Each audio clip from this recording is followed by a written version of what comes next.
Olá, meu querido irmão, minha querida irmã, você que nos acompanha aqui pela Rede Nazaré de televisão.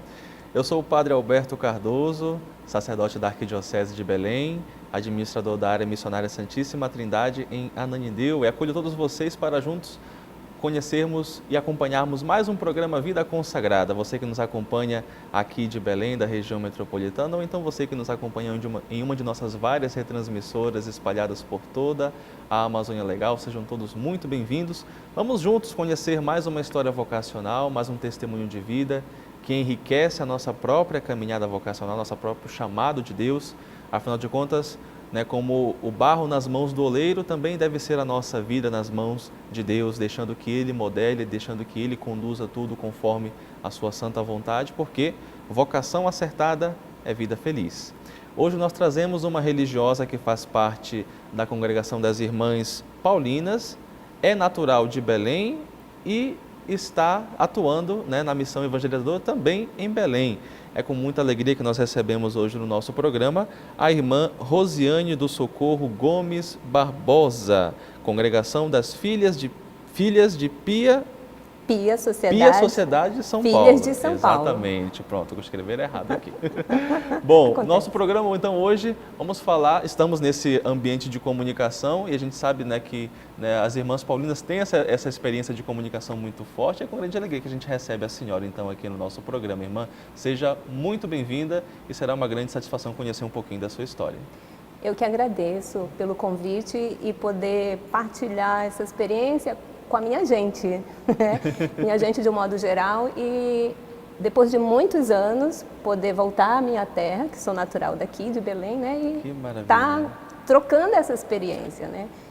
Não sou mais aquela que saiu há muitos anos atrás, mais ou menos. Eu estou no convento há 32 anos, né? Tenho 22 anos de consagração.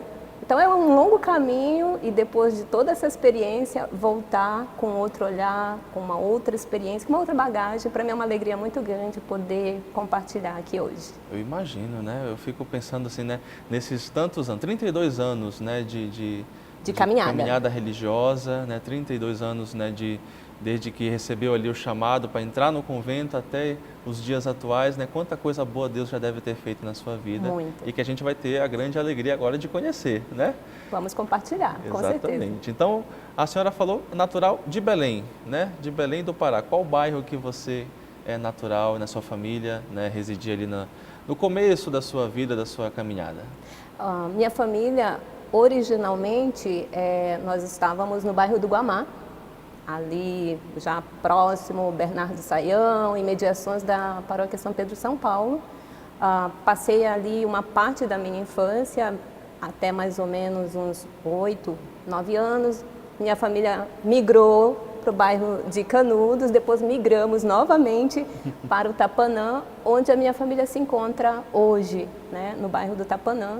E também ali a minha experiência eclesial, a minha experiência como comunidade de igreja aconteceu ali no bairro do Tapanã. Entendi. Assim, tenho a minha memória afetiva, podemos dizer, a memória da minha infância, está mais ou menos nesse itinerário, Guamá, Canudos, Tapanã. Entendi. Então foi ali no Tapanã, qual que é a paróquia do Tapanã? Naquela época da minha juventude, era uma paróquia, que era a paróquia do Bom Remédio, que hoje é o santuário, Nossa Senhora do Bom Remédio. Mas como é uma região muito grande, era uma região muito extensa, aos poucos a paróquia foi se desmembrando. Hoje eu estou na paróquia Bom Samaritano. O território da paróquia São Bom Samaritano. Realmente, Isso. Bom Remédio fica ali no satélite, Isso. Mas que há muitos anos atrás ela tinha esse território paroquial mais amplo. Muito grande, pegava várias regiões de conjunto, Sevilha, Tenoné, porque assim, era uma região, até na infância a gente achava longe ir para Icoaraci, ali não era muito habitado, como é hoje, a realidade hoje. Então, o satélite ali, a paróquia do Bom Remédio, acredito que foi uma das primeiras ali naquela região e tinha uma extensão muito grande, E que hoje várias paróquias nasceram a partir do Bom Remédio. Isso é bonito, Vida da igreja, Igreja que vai crescendo, né, para ganhar mais territórios de evangelização. Com certeza, favorecer a participação, né? Porque eu lembro, logo quando nós fomos para o Tapanã, era assim, muito longe ao satélite. E contramão, assim, eu vou pegar um ônibus, não tinha.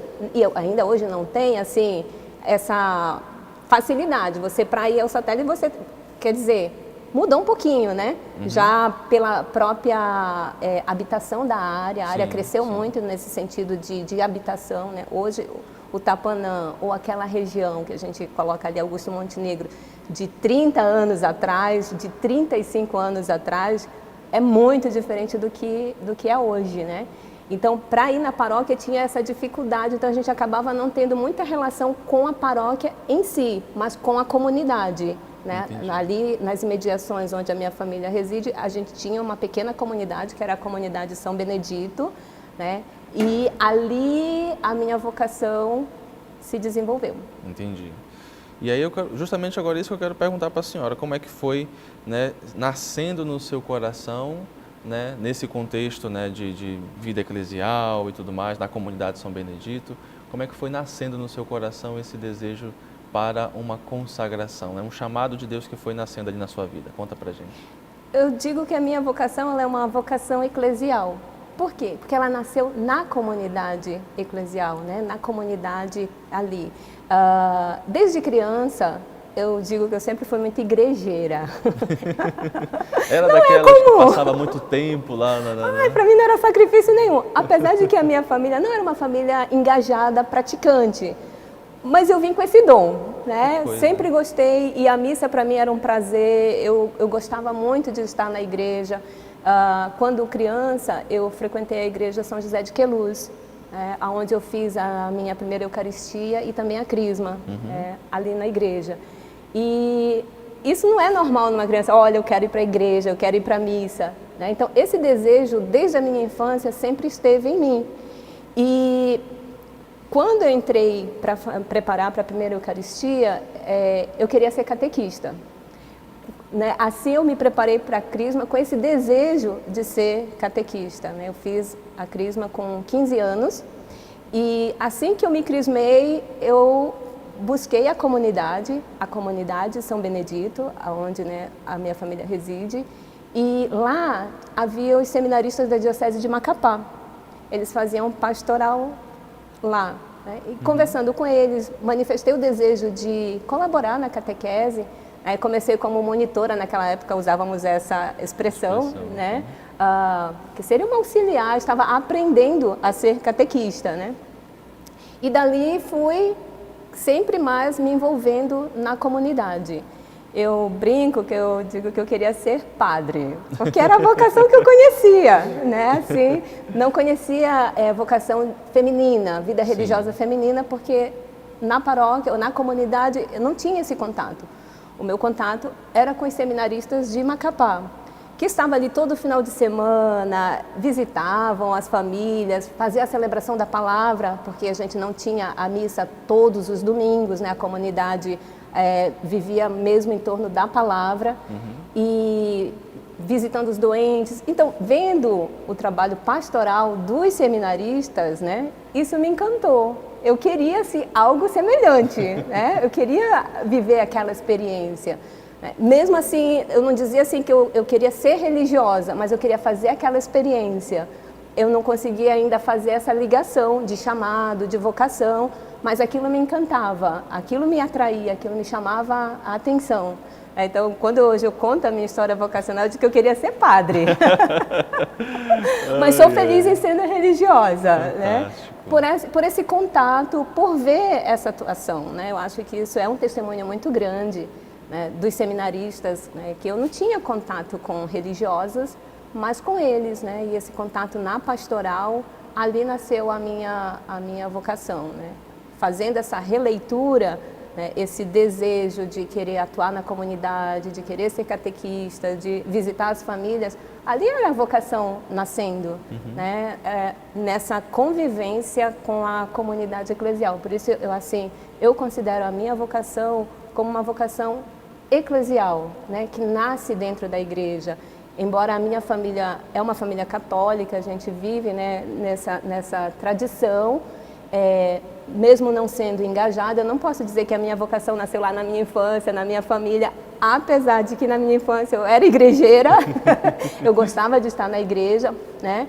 Mas assim, não recebi esse incentivo, podemos assim dizer, vocacional dentro da minha família, mas dentro da minha comunidade eclesial, sim, né? Então, eu sou muito grata àquelas pessoas que me incentivaram, que viram que ali, mesmo eu sem ver, né, eram sinais de vocação, né, de Deus ali na minha vida, me conduzindo, né? Eu acredito assim que nenhuma vocação cai pronta do céu, né? Ela é contextualizada, ela é situada, né? Por mediações de pessoas, de circunstâncias, né? E acredito que foi isso, né? A comunidade eclesial influenciou muito na minha vocação. Que bonito.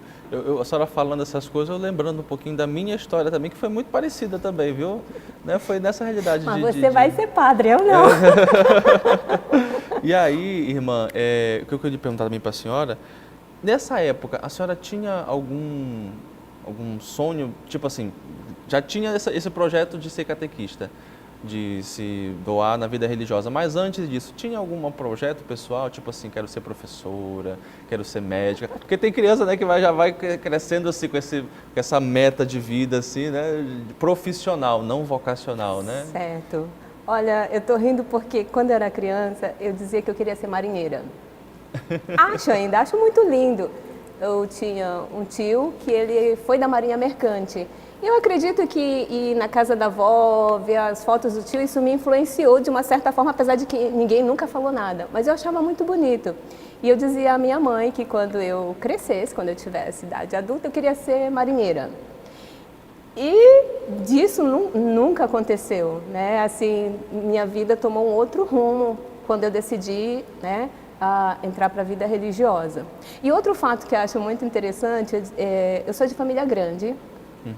Nós éramos 8 irmãos, meus 3 irmãos mais velhos são falecidos, né? Hoje somos 5. Mas, assim, o fato de ser de família grande, eu sempre gostei. E eu sou a 8ª nesse número, né? E eu dizia à minha mãe que eu queria ter muitos filhos, né? Eu queria ter uns 9, 10, porque eu cresci em família grande, eu acho uma experiência fantástica. Bonito, né? Eu gosto, né? A gente briga, mas a gente se ama, né? A gente se une, estamos juntos. Então, as coisas que na minha infância eu pensava em fazer, né, entrar na Marinha, ter uma família grande, isso não aconteceu. O meu sonho era esse, né? Tanto que quando eu fui dizer à minha mãe que eu iria entrar no convento, iria entrar na congregação das Irmãs Paulinas, a primeira coisa que ela falou para mim: e os meus netos? E os meus 10 netos? Eu falei: agora seus netos vão ficar com Deus. A grande família que Deus lhe deu, né, agora, pois né? Né? Ele multiplicou muito mais, né? Por Exatamente. centenas de pessoas, né, que eu posso ajudar, que eu posso ser, né, essa mãe espiritual, ajudar nesse sentido de orientar na fé, não só na fé, mas na vida, né? Então, aquela promessa do Evangelho de 100 vezes mais, ela é real, ela é concretíssima na vida de quem deixa tudo para seguir Jesus. E quantas pessoas também pode alcançar, graças também ao seu trabalho evangelizador, através mesmo daquilo que a congregação lhe possibilita, né? Da comunicação, né? Seja pelos meios de comunicação, mas também pela literatura, pela escrita, né? Os livros que a senhora escreve que podem alcançar. E eu vou dar um spoiler para quem está acompanhando a gente. Esse livro aqui foi a irmã que escreveu. Depois eu vou contar uma história bonita com ele. O que eu tenho a ver com esse livro aqui, que ela nem sabia, e a gente vai descobrir juntos no nosso programa Vida Consagrada de hoje. Você que está com a gente, continue conosco, a gente vai fazer uma pequena pausa para o nosso apoio cultural e a gente volta já já, não sai daí. E voltamos com o nosso programa Vida Consagrada, aqui pela minha e pela sua rede Nazaré de Comunicação, comigo o Padre Alberto Cardoso, e hoje recebendo com muito carinho essa religiosa que já, né, das terras paraenses, das terras belenenses, né, enviada para todo o mundo, evangelizando, né, através dos veículos de comunicação, irmã Rosiane do Socorro, contando um pouquinho da sua vida, do seu testemunho vocacional, aquilo que Deus, né, trouxe e traz para a sua vida. Irmã, A gente falava no primeiro bloco sobre essa dimensão do chamado de Deus que já estava nascendo na comunidade eclesial e também, né, do sonho que a senhora queria ser padre, né, porque via ali os seminaristas do trabalho pastoral, né, os sacerdotes também. Né? E como foi então que a senhora deu esse pulo para conhecer uma congregação religiosa, conhecer as irmãs paulinas e ali, de fato, ver que Deus estava lhe chamando para esse carisma? Eu conheci as irmãs paulinas em 92. Ainda não era a livraria onde está hoje, na Rua Santo Antônio, era a primeira livraria na Rua Ode Almeida. Olha só. Eu sou velha. Nem eu sabia disso, olha que olha coisa. Olha aí, histórias. Ali foi quando as irmãs abriram aqui a casa em 1985. E a primeira residência e livraria foi na Rua de Almeida. Embaixo era a livraria e as irmãs residiam em cima. Então eu conheci as irmãs ali. E nessa época elas estavam na mudança para a Rua Santo Antônio, a livraria, e depois a comunidade ficou um período ali, aqui mesmo na Rua José Malcher, mas já próximo à Praça da República. E na livraria eu tive esse contato com a irmã Natalina. A irmã Natalina foi a irmã que me acompanhou no processo do despertar, do discernir, né, a vocação. Eu, assim, quando conheci as irmãs, a primeira coisa que me chamou a atenção é que elas não usavam hábito. Assim, as religiosas que eu conhecia usavam hábito. Sim. Até então eu achava que para ser freira precisava usar o hábito, né? E isso me chamou muita atenção. Foi a primeira coisa que, assim, olhando as irmãs paulinas, me atraiu. E a outra coisa, o carisma. A comunicação. Eu nunca tinha visto irmãs numa livraria e que produziam conteúdos, né? Como nós produzimos, livros, enfim. E apesar de que logo de início eu achava uma missão muito grandiosa, e eu acho que porque você trabalhar com mentalidade, com cultura, né, mudar isso numa sociedade, nas pessoas, é uma missão grandiosa. Né? Eu acho muito ousado, porém tem que ser feito, e a gente não faz pela nossa própria iniciativa e vontade, mas isso é a obra e a graça de Deus, né? Ele nos capacita, ele nos impulsiona a fazer isso, né? Esse é o nosso trabalho como cristãos, de um modo geral, na sociedade, né? Ajudar a transformar mentalidades. E daí, conhecer esse carisma, né, grandioso, que para mim eu estava com 17 anos. Na realidade, eu estava com 16, porque com 17 eu entrei. Né? Com 16 anos, isso há 32 anos atrás, não tinha muita noção de mundo, de vida, de nada. Eu estava saindo do ensino médio, conheci as irmãs e ali eu decidi entrar, né? Me aventurar, eu digo isso, né? Porque achava, e ainda acho que o carisma da comunicação, você é um comunicador, né, ver quanta responsabilidade está em nossas mãos e como isso é grandioso e exige muito da gente em todos os sentidos, né, no sentido do testemunho, do conhecimento, da técnica, enfim, é um carisma exigente, né? E mesmo vendo a minha pequenez, assim, eu resolvi arriscar. Só né? tinha quantos anos nessa 17. 17 anos. Olha que Foi coisa. quando eu entrei no aspirantado. E eu achava que eu iria ficar em Belém ao ingressar, porque eu conhecia as irmãs dessa comunidade. Né? Mas tive a surpresa no meu ingresso que eu ia fazer aspirantado, que é a nossa primeira etapa de formação, em Recife. Então, já comecei a minha vida religiosa, ou a minha caminhada na vida religiosa já missionária. Fui para Recife, não sabia nem, eu com 17 anos não sabia nem onde que era Recife, fui olhar no mapa, e ainda tive que convencer minha mãe que eu podia ir, porque eu era menor de idade. Isso que eu ia perguntar agora, como é que foi que a sua família, né, quando recebeu essa notícia a senhora já falou um pouquinho, né, a surpresa da sua mãe e os netos, né, como é que vai ser, né?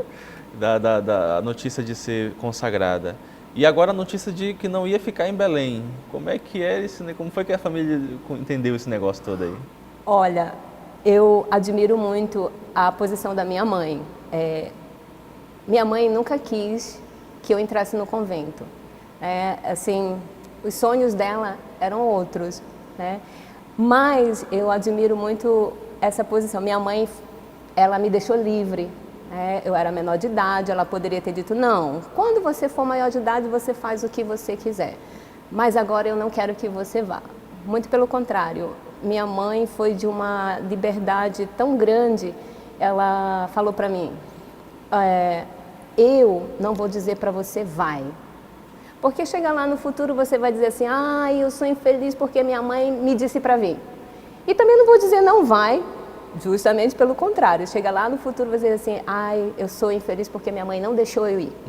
Ela disse, você tem 17 anos, você tem condições de dizer o que você quer e o que você não quer. Se você acha que isso é o que você quer fazer agora, você vai fazer. E aí foi um chororô, e um chororô maior ainda quando ela soube que eu não ia ficar em Belém, que eu ia para Recife, né? Mas ela autorizou as irmãs, uma irmã me acompanhou, eu e mais uma outra jovem que na época entrou, mas que por dadas circunstâncias não continuou na caminhada, né? Mas essa irmã nos acompanhou, viajou conosco por sermos menor de idade e tal, né? Mas eu acredito que isso foi até providência, Padre Alberto, porque talvez se eu tivesse ficado em Belém, eu muito ligada à minha família, nunca tinha saído de casa, nunca tinha viajado para longe, ficado muito tempo longe da minha mãe, eu acho que eu não iria aguentar. E minha mãe, que estaria toda semana ali no convento, ia ficar muito difícil. Não digo cortar o laço, mas fazer essa experiência de não estar mais na minha família e estar com uma nova família. Então, assim, essa relação tão próxima com a minha família, com a minha mãe, eu não posso dizer o que seria, né? Porque eu não sei, eu só sei o que foi. Mas eu digo que o fato de ter esse distanciamento foi uma providência, né? De poder fazer a experiência. E minha mãe me escrevia cartas, né? Não tinha WhatsApp. Não. Gente, em casa não tinha telefone, né? Então, assim, era cartas. Quase a cada 15 dias era uma carta. Eu falei, e ela foi me visitar, depois quando entrei no aspirantado, 6 meses depois ela foi visitar, ela foi lá olhar onde que a minha filha, para onde as freiras levaram, né? Foi lá visitar, então viu, conheceu tudo, né? Então, assim, essa posição da minha mãe sempre acompanhou. Se eu disser hoje, mãe, eu estou indo para casa, ela vai ficar feliz da vida. Ela aceita a minha decisão, ela deu o apoio, apesar de que não era a vontade dela, e ainda não é. Mas ela apoia, ela quer a felicidade, né? Eu acho isso muito bonito nos pais, né? Que apesar de que não é o sonho que você tinha para o seu filho, mas você deixa livre e apoia para aquela decisão. Essa foi a posição da minha mãe. E fiz a minha etapa de formação, fiz o aspirantado, postulado, fiz em São Paulo e ali também fiz o noviciado. E depois, em 2003, eu fiz a primeira profissão, né? Emiti os primeiros votos. E minha mãe foi na minha profissão, sempre dando essa presença, apesar de que não era o sonho dela. Eu sempre enfatizo isso, mas ela foi muito livre. Eu acredito que isso, né? Eu não sou mãe biológica, né? Mas eu acredito que isso é um ato de desprendimento tão grande, né? Você dá seu filho e dá ao seu filho a liberdade dele ser o que ele quer, de seguir o caminho que ele, né, deseja, e não o seu, como pai, como mãe, né? Eu imagino, com certeza. Eu digo porque a minha mãe também não foi fácil, viu? Hoje, graças a Deus, um abraço, mãe, beijo para a senhora. Né, mas eu vejo que não foi fácil no começo, né? Ela não queria não, né? Mas hoje, graças a Deus, né, caminha junto do filho, né? Isso é muito bonito. Eu pergunto para a senhora, o que mais lhe encantou, né? A senhora já falou um pouquinho, né, sobre essa realidade, né, do carisma, né, a vivência da comunicação, a curiosidade pela ausência do hábito, né? Mas depois de ter entrado no aspirantado, postulantado, feito os primeiros votos, né, ter tido esse contato mais íntimo com o carisma, né, o que mais lhe encantou, e também partilhe um pouquinho para a gente, né, sobre essa dimensão tão grande que o carisma da Congregação das Irmãs Paulinas, né, também abrange e atua na igreja. A missão paulina, né, a missão de desenvolver esse trabalho pela comunicação me encantou e me encanta até hoje, né? Assim, são 32 anos de caminhada, 22 anos de consagração, não foram só flores, né? Tiveram muitas dificuldades, desafios, ainda há desafios no caminho, mas o carisma e a missão continuam me encantando, né? Assim, eu sou apaixonada pelo carisma da comunicação, eu sou apaixonada pela vida paulina. Não é uma vida perfeita, né? Como não existe a vida perfeita, não existe em lugar nenhum, né? E para mim, isso é uma convicção de vida, a gente faz a vida acontecer hoje, aqui, agora. Não existe a comunidade perfeita. Em Belém eu vou ser feliz porque lá é a comunidade perfeita. Não, a comunidade perfeita não existe, mas a comunidade boa de viver você faz aqui e agora, onde você está, né? Cada um é responsável. Então, assim, a nossa vida de estar hoje aqui, amanhã em outro lugar, para anunciar o reino, né? Para pregar, para ajudar, para orientar, para apoiar, para consolar, né? Isso também faz parte do carisma da comunicação, porque comunicação não são só meios, né? Veículos, mas a comunicação primeira é a pessoa, né? Então a gente comunica Jesus com o nosso testemunho de vida, com o modo como a gente acolhe, com o bem que a gente faz, e eu acredito que é isso que a gente deixa, né, para as pessoas que virão depois, que olharão para nós. Nós não somos modelos de nada, o modelo é Jesus Cristo, mas o modo como a gente vive, o bem que a gente faz, isso encanta as pessoas, né? Dizem que a palavra convence, mas o testemunho arrasta, né? E eu acredito muito nisso, realmente, né? Que o bem que a gente faz para as pessoas, né, seja ele veiculado ou não, né, veiculado no sentido de meios de comunicação, é isso que me encanta, né, poder, quando eu quis, aos 17 anos, abraçar a vida religiosa, eu tinha em mente que eu queria fazer o bem, eu queria fazer algo de bom para as pessoas, mas eu não sabia o que era esse bem, nem o que era esse bom, né? Mas vi, através do carisma e da missão paulina, esse meio, né, de poder fazer o bem, de poder me doar às pessoas naquilo que elas precisam, né? Não naquilo que eu acho que elas precisam, mas naquilo que elas realmente têm necessidade, né? E eu acredito que o carisma hoje, eu consigo ainda aquele sonho, né, lá dos meus 17 anos, realizar ele hoje. Como eu disse, não sem dificuldades, sim, não sem desafios, não sem dor, mas com muita alegria, sim, com muita felicidade. A gente percebe, né? Eu vejo a senhora partilhando um pouquinho dessas nuances todas da sua vida com um sorriso no rosto que brilha, né? Isso é muito bonito, né? Ver que realmente a senhora é muito feliz, né? Vivendo, né, esse carisma, vivendo essa consagração a Deus, né, através da congregação. E eu pergunto, a sua profissão perpétua, ela aconteceu em qual lugar? Eu fiz meus votos definitivos, né, minha profissão perpétua, em 2010. 2010. Aqui na paróquia São Miguel, no bairro da Cremação, que atualmente é a nossa paróquia de comunidade das Irmãs Paulinas, né? Olha só. Eu não sei se foi coincidência, mas eu acredito que foi providência, né? Apesar de que a minha família reside ali na paróquia Jesus Bom Samaritano. Na época, alguma coisa, tinha festividade, não coincidia as datas na minha paróquia, né? E conversando com a irmã que era responsável pela pastoral vocacional naquela época em nossa comunidade, eu sugeri a ela, falei, fala com o padre da paróquia, né, se a gente poderia fazer na nossa paróquia. Uhum. E justamente com essa motivação, porque eu fui batizada na Igreja São Miguel, não é a Providência? Que coisa boa. Eu fui batizada lá em 1976, aí o povo vai calcular a minha idade, eu não tenho vergonha, hoje eu tenho 49 anos, 32 de caminhada, 22 de votos, né? E fiz a profissão lá, e na época quem presidiu a celebração foi Dom Zico, que também outra providência foi o bispo que me crismou.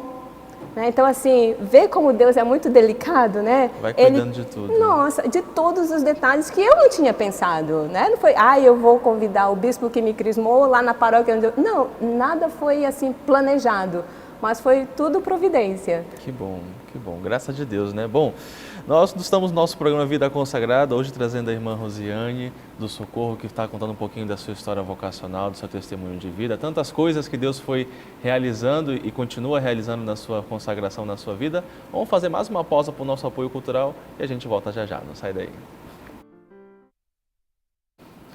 E voltamos com o nosso programa Vida Consagrada aqui pela sua TV Nazaré, comigo, Padre Alberto Cardoso, e hoje trazendo também uma religiosa da Congregação das Irmãs Paulinas, irmã Rosiane do Socorro, que está com a gente com muita alegria, com muito entusiasmo, contando um pouquinho da sua história vocacional, né, do agir de Deus na sua vida. E falávamos, irmã, no bloco anterior sobre as realidades de profissão simples e profissão perpétua. Depois da sua profissão perpétua, a senhora foi enviada em missão, na sua missão, digamos assim, né, propriamente dita, né, como religiosa, né, com votos perpétuos, começou em que realidade? Começou com... Em 2010, quando eu fui fazer a preparação para a profissão perpétua em São Paulo, lá eu fiquei, né? Eu tinha recém terminado a teologia, eu me graduei em teologia na PUC do Rio, e naquela época a irmã provincial precisava de uma irmã que assumisse a direção de uma revista que nós tínhamos de ensino religioso, a revista Diálogo. E ela disse assim, você acabou de fazer teologia, então você é a pessoa ideal para assumir a revista, né? Eu falei, bom, são coisas diferentes, né? Ensino religioso e teologia não é a mesma coisa. Eu precisava de um conhecimento, né, específico de ensino religioso. Sim, sim. Então, assumi a direção dessa revista, fiquei 2 anos e meio na direção de redação, produzindo conteúdos. Também estudei, né, que eu disse à provincial, falei, eu preciso ter um conhecimento, eu não sei de onde veio nem para onde vai o ensino religioso, eu entendo de teologia, né, mas não entendo de ensino religioso. E, então aí estudei, fiz um mestrado em Ciências da Religião com uma linha de pesquisa lá na PUC de São Paulo, em ensino religioso, né, era a linha de pesquisa Fundamentos da Religião e tinha essa linha de pesquisa sobre o ensino religioso. Então, eu fui estudar sobre o ensino religioso não confessional, porque diferenciando catequese e ensino religioso, que as pessoas acham que é a mesma coisa, mas não é. Exatamente. Fiz essa experiência, foi uma experiência muito rica para mim, muito desafiadora, porque também não entendia muita coisa de redação, de produção de texto, né? Tive que ir aprendendo e ir fazendo essa experiência na revista Diálogo. Também na missão, depois... trabalhei como gerente na livraria em São Luís, fiz essa experiência quando saí da revista Diálogo.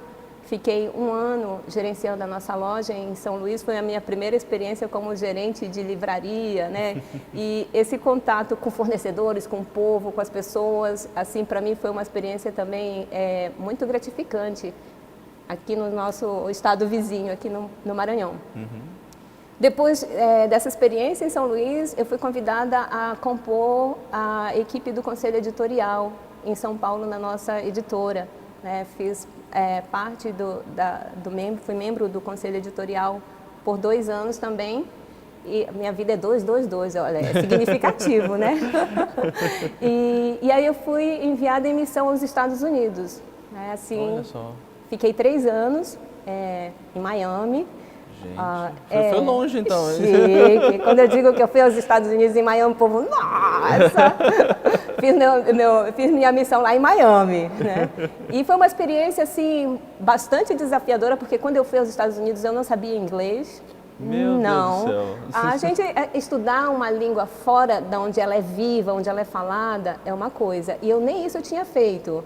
Conheci, a gente sabe, o verbo to be, né? Vai se virando, né? Assim, muito básico, bem basicão mesmo, né? Então, me preparando para ir nessa experiência aos Estados Unidos, fui buscar aplicativo, na internet. Hoje tem essa facilidade, né? Sim. Fui na internet e tal, assim, mas quando eu cheguei lá, aquilo que eu tinha ido atrás não valia nada, né? Porque a língua viva, a língua falada é um outro time. Então, tive que aprender o inglês, aprender uma cultura, apesar de que Miami é uma cidade multicultural, porque tem realidades da América Latina toda, né? Assim, o lugar mais hispânico dos Estados Unidos, eu acredito que Miami, ali Flórida, Texas, né?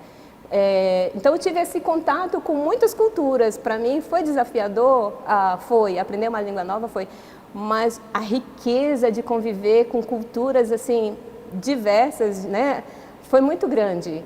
Em casa eu convivia com inglês, mas fora de casa era com espanhol.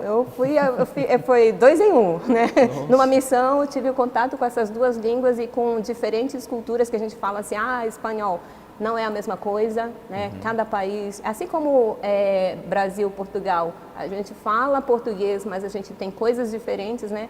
Eu descobri isso no espanhol também, da América Latina. Vários tipos, né? Totalmente diferente. Às vezes uma expressão que num país, né, ela é positiva, no outro ela é pejorativa, né? Assim, Tomar todo um cuidado, né? Para não falar o que não deve. Eu entendo espanhol muito bem, assim, falo portunhol, mas não escrevo, eu sou analfabeta porque não estudei. Aprendi ouvindo ali com as pessoas em Miami, né? Então essa experiência da missão fora, né? Em outro país, em outra cultura, isso para mim assim também abriu o meu horizonte no sentido de missão, né? O nosso patrono, o nosso pai inspirador é São Paulo. E São Paulo, ele é considerado o santo universal, né? O missionário universal, que era incansável. E eu fui entender um pouquinho do que é essa universalidade quando eu saí, né, da minha cultura, da minha língua, né? Assim, eu não pude fazer a experiência universal, mas esse pequeno passo, né, esse pequeno sair da minha cultura, da minha língua, eu fiquei pensando, né, realmente, eu só me vinha à mente Paulo, né, que ele conviveu com línguas diferentes, com culturas diferentes, ele tinha a cultura própria dele, né, e ali naquela realidade ele evangelizou, né. Então, assim, essa experiência de missão nos Estados Unidos me trouxe toda essa bagagem, né, de que quão importante a gente também se abrir, né, para acolher, porque no início eu ficava pensando, mas no Brasil é assim, mas no português é assim, entende? A gente sempre fica nessa comparação, até o momento em que a gente esquece disso, né, e abraça, né? Lá o Brasil é uma coisa, mas eu estou vivendo aqui, então eu vou abraçar, viver sem julgar, assim, livre, né?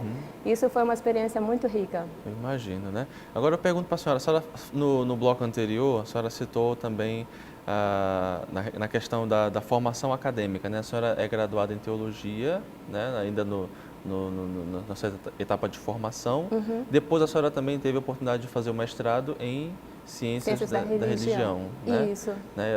A senhora teve outros contatos também como formação acadêmica durante esse período de caminhada, né? De congregação? Atualmente, ano passado eu iniciei o doutorado.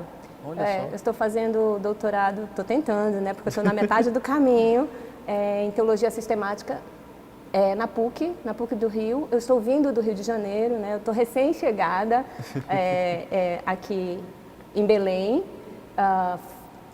Ano passado iniciei o doutorado. Estou trabalhando o tema da nova evangelização e o secularismo diante da crise do compromisso comunitário. Fantástico. Inspirada na Evangelii Gaudium, é meu texto de cabeceira. Fantástico. Eu estou respirando. Já estou ansioso para ler esta tese. Eu também. Então, eu estou fazendo, eu estou na metade, né? O doutorado são 4 anos, eu estou na metade do doutorado. Agora só tenho, assim, que fazer a tese, né? É um pequeno detalhe. Pequeno. Mas estou nessa caminhada, né? Assim, lendo bastante e buscando refletir a realidade da nossa igreja, da evangélica. É um tema que, assim, eu acredito que, pela minha vocação, ser uma vocação eclesial, eu sou muito apaixonada pela igreja. Legal, muito. Legal, né? Bacana. E o tema da evangelização, para mim, é muito caro, sabe? É um tema, assim, que, para mim, é fundamental a gente pensar na evangelização diante dos desafios de hoje, né? Em que a gente vê toda a questão de uma sociedade plural, e eu não acho que isso seja ruim, acho que a pluralidade, né, a diversidade, ela é boa, é a gente que tem que saber dialogar com ela, né, e propor o Evangelho, a mensagem do Evangelho hoje para as pessoas na sua realidade, né, é um desafio grande para nós como igreja. Então, pensar isso para mim é algo assim muito precioso, muito caro, né? Eu estou nessa luta aí. Reza por mim. Ah, com certeza, com certeza. E dentro dessa dimensão própria do carisma da congregação, né, como a gente bem sabe, né, trabalho com comunicação, a evangelização que se dá também através das produções literárias, a senhora também tem algumas obras, né, que a senhora já teve a oportunidade de publicar, né? Tenho 2 filhinhos. Temos alguns aqui, vamos mostrar para o pessoal de casa. Vamos começar com esse daqui. Enviai-nos o vosso Espírito, orações ao Espírito Santo. Mostra aqui para a gente aqui, Lucian. Isso. Conta um pouquinho para a gente sobre esse livro aqui, irmã. Esse livro ele tem uma história interessante. Eu trabalhava na editora e irmã Bernadette Boff era a diretora nesse período em que eu estava lá. Chegou para mim e disse assim, precisamos de um livro sobre orações do Espírito Santo. Ponto. E aí eu fui, tá ótimo. Corra atrás e faça. Se vira aí. E fui, né, ele é uma coletânea de orações, né, orações ao Espírito Santo, diversas orações, a ladainha, e muito inspirada no que Paulo disse, né, que ninguém pode dizer Jesus Cristo é o Senhor se não for no Espírito, né. Então ele é esse convite a diversas orações ao Espírito Santo. Ele também pode ser, agora estou dando instruções, né? Nos momentos de orações ele pode ser usado porque traz justamente, né, esse tema do Espírito Santo. Fantástico. E tem mais esse outro aqui, né? 9 dias com as virtudes de Maria, roteiros para oração e reflexão. Mostra pra gente aqui, olha só, deixa eu tirar aqui meu dedo da frente. Pronto, olha aí. Conta pra gente um pouquinho como foi que nasceu, né, o projeto, a construção desse livro. Esse é o filho primogênito. Esse livro nasceu das orações pessoais, né, das reflexões. Como belenense, eu não tenho como não ser mariana, né? A gente cresce já embalada por Nossa Senhora de Nazaré. Então, assim, eu sou devota de Nossa Senhora de Nazaré, da Rainha dos Apóstolos, e também meu coração é guadalupano. Mas, quando eu rezo, eu não rezo a nenhum título específico de Maria, eu rezo a Maria, Mãe de Jesus. Eu acho isso muito interessante, né? Assim, eu vou a Maria, Mãe de Jesus, a Maria de Nazaré. E esse livro nasceu assim, a partir das minhas reflexões em oração, com Maria, né? E o mais interessante é que eu não tinha intenção de fazer uma novena, e o livro não é uma novena, apesar de que ele diz 9 dias, né? Não é uma novena, mas 9 roteiros, né? Porque uma novena você segue o mesmo itinerário, o mesmo roteiro, 9 dias. O livro não, o livro tem 9 roteiros, né? Que justamente são as virtudes. Cada dia uma virtude. Cada dia uma virtude. E por que, né, virtude? Por que eu fui pensar neste tema? Muitas vezes as pessoas acham que virtude é coisa dos santos, né? Os santos são virtuosos, eles são virtuosos. Mas nós também, né? Nós também somos chamados a trilhar, a andar, a seguir o caminho das virtudes, né? E melhor olhar para quem trilhou, né? E quem trilhou? Maria, Jesus, Paulo, os apóstolos, os santos, todos trilharam esse caminho, né? Então a proposta do livro também é fazer isso, você entrar nesse caminho das virtudes, que não é só coisa de santo, mas é coisa de cristão, né? A paciência, a caridade, o amor, a esperança e tantas outras virtudes. Ali no livro eu selecionei 9, porque também fui buscar fundamentos bíblicos, né? Sim. A partir da vida de Maria, a partir da vida da Mãe de Jesus.